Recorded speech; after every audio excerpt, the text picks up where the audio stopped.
Earth signs, tignan po natin kung ano yung mensahe para sa'yo ngayong araw. Keep in mind po na ito ay general reading lamang, so hindi po lahat ay makaka-relate. So be open-minded. Sa mga hindi pa po nakasubscribe dito sa ating channel, please subscribe na po kayo and palike na din po ng ating video. At sa mga nice naman po mag-avail ng ating private readings, ng ating Evil Eye Amulet at ng ating Tears Bracelet, makikita nyo po yung link sa description box. Tarot Intentions by Aliana Reyes. Okay? Tignan po natin kung ano yung mensahe para sa'yo ngayon. Mensahe po natin, Spirit Guide. Mensahe po natin. Okay. This is for you, Earth signs. Happy birthday nga po pala kay Taurus. Yung inyong birthday reading ay uploaded na po dito sa ating channel. It's time to rise. Ayan. May mga pinoprocrastinate, may mga pinagpapaliban ba kayo pagdating sa buhay po ninyo, pagdating sa yung iba nga sa inyo sa pag-asenso. Okay, ibig sabihin meron kayong mga pwedeng pagkakitaan, Earth signs na pwedeng hindi nyo tinutuloy. You know, it's time to rise. Sabi dito, no matter what's happening in our lives, you always have the potential to rise above it. So, kung ano man daw po yung mga pinagdadaanan ninyo ngayon, kung nasaan man kayong sitwasyon, tandaan po ninyo na yan ay temporary lamang. Okay? So, kapag daw, di ba, feeling mo may mga problema ka na ginawa mo na lahat, pero hindi mo pa rin masolusyonan, hindi po yan problema. Yan ay lesson na kailangan po ninyong i-accept. Lesson po yan sa life ninyo. Kaya, we should move forward. Mas tignan natin yung brighter side. Tignan natin. Ayan. Ano pa po ang mensahe natin? Spirit Guide. Ano pa po yung mga pwedeng mangyari kay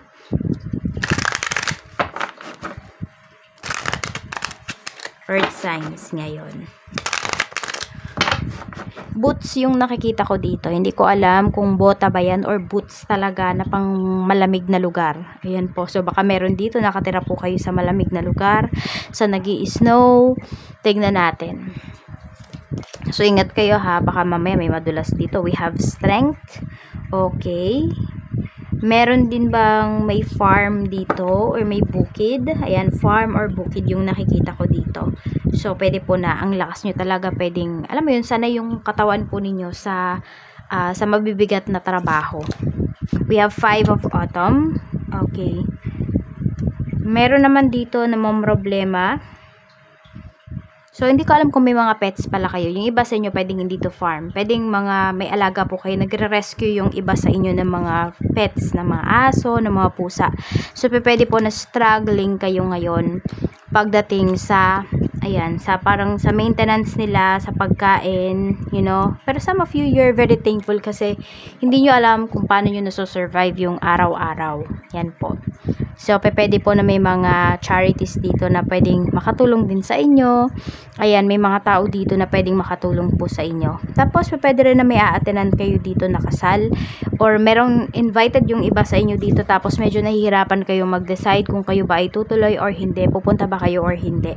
Meron din dito, Earth signs. So, pwedeng kayo naman yung magpapakasal. Pero, gustong-gusto nyo na talaga. Okay, nape-pressure po yung iba sa inyo pagdating sa ibang tao. Ibig sabihin, kayong dalawa ng person mo, diba? Okay lang sa inyo na kahit simple lang yung kasal. Pero pwede kasi na yung mga families po ninyo, ayan, nagre-request sila ng bonggang kasal. So, kung hindi nyo talaga yan kayang ibigay, diba? Ang nangyayari kasi, nauudlot yung, nauudlot yung plano nyo ng person mo. Kasi gusto nyo lang naman simple. Pero dahil gusto ng mga nasa paligid mo at nagpa-control ka sa kanila, maaring nauudlot dito yung mga magagandang mangyayari sa buhay po ninyo. Yung sana, diba, tapos na dapat nakahinga na kayo kasi tapos na yung kasal ninyo. Iba na dapat yung pinagtutuunan nyo ng pansin. But this time kasi, ayun, nahihirapan, na-stress yung iba po sa inyo. So, well, nasa sa inyo naman yan kung sino ba yung mas masusunod. Kayo ba ng person mo o yung mga tao sa paligid po ninyo? Tignan natin kung ano pa po ang mensahe, Spirit Guide. Pagdating naman sa family, kumusta po ang family ni Earth signs? We have Princess of Summer.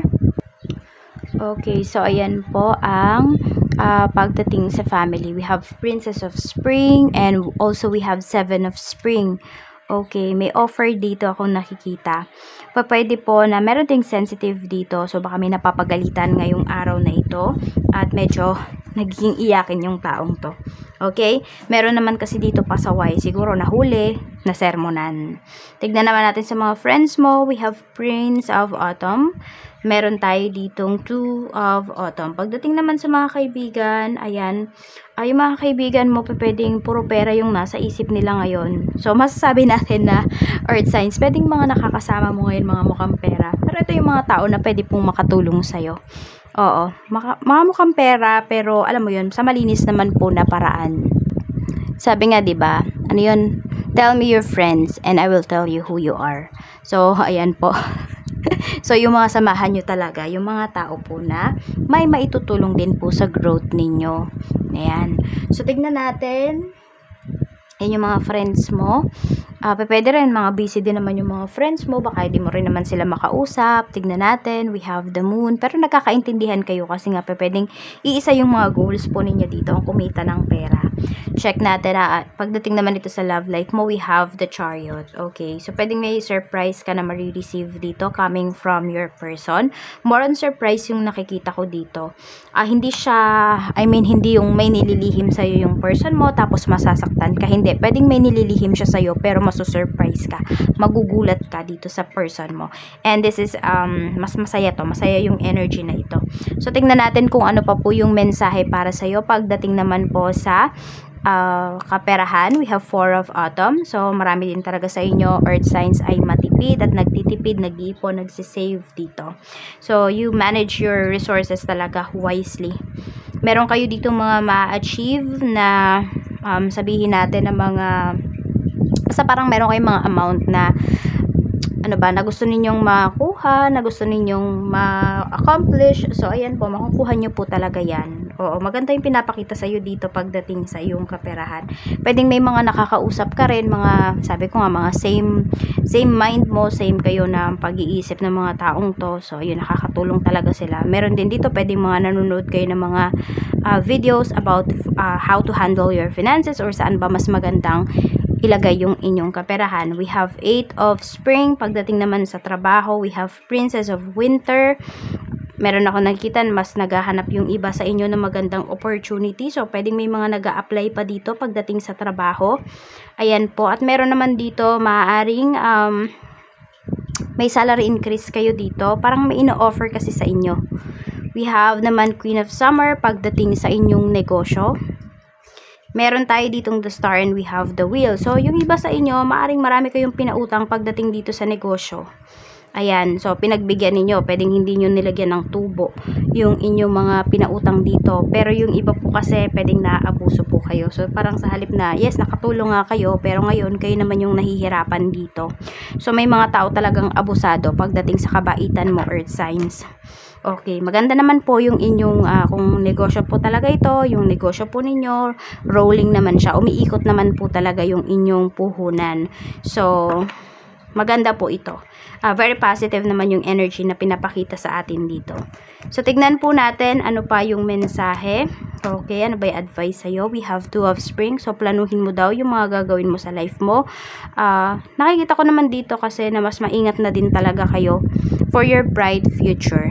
Earth signs, hindi na kayo basta-basta yung tipo ng tao na maisipan nyo gagawin po ninyo. Siguro kung nakikita nyo talaga na makakatulong yun sa inyo, na makakapagbigay yun ng growth sa inyo. Pero siguro, that was before, pero ngayon iba na. O mas gusto nyo na sigurado kayo sa mga kilos po ninyo. So, ito po yung inyong mga lucky numbers. Paki-note na lang po. We have number 15, number 6, number 28, 32, ano pa, spirit guide. We have number 11 and we have number 25. Maraming salamat po sa walang sawang pagsuporta ninyo dito sa aking channel. Mag-iingat po kayo always and more blessings to come. Bye-bye!